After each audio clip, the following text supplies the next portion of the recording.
I was thinking just recently about this issue of the sensitive child, and what's very unfortunate is that a lot of the time the reputation of the sensitive child is not always a positive one. We immediately go to, oh, this child is too vulnerable, he's too emotional, he's too unstable, he gets too upset at things. And then there is this association, sometimes with parents, oh, my child is too sensitive, that means he is not going to be tough enough for the world, and then we have to toughen him up. And that is a very unfortunate way to look at things because it doesn't see the full truth and depths of what that sensitive child means. And I remember a great metaphor that comes from the very unexpected place. If anyone ever seen that TV show, it was 6 Foot Under. I think it was like Oliver Cromwell. I think that's the older actor who marries the mother of the cast. And he tells about this very lovely story, how he's renovating an old house, and then he takes away the floorboards and sees this beautiful natural spring that's running at the bottom, through the bottom of the house. And instead of him going, oh, okay, oh my God, what's the spring doing here? This is my house, for God's sake. Let's find a way to dam it or stop it or destroy it. No, he sees it and is just revered by it. He sees how beautiful it is, and he does what he can to preserve it. And I think that's a perfect metaphor, okay?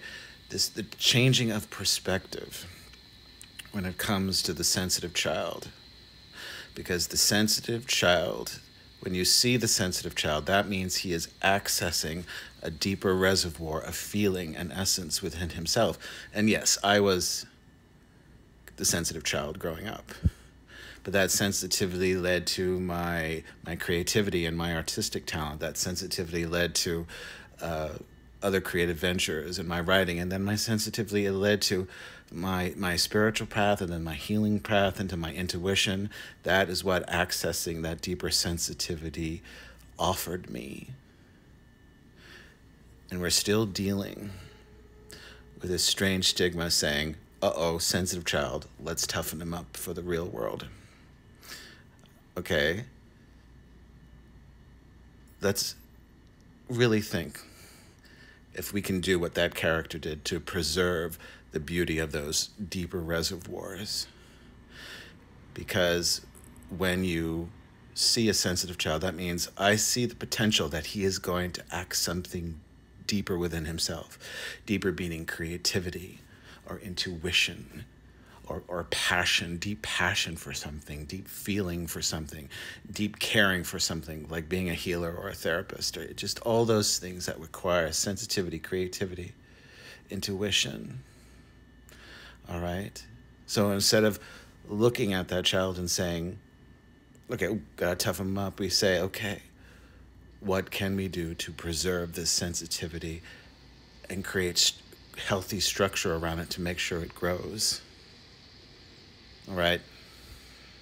Instead of that toughening up theory, what can we do to nurture it and teach the wisdom of that sensitivity, to bring understanding and depth and wisdom and emotional intelligence to that sensitivity, so that sensitivity can be preserved, but it can grow in a lovely positive environment of depth and maturity and the sprouting of beautiful talent from it. We are still trying to heal the strange stigma of the sensitive child. I hope we get there sooner than later.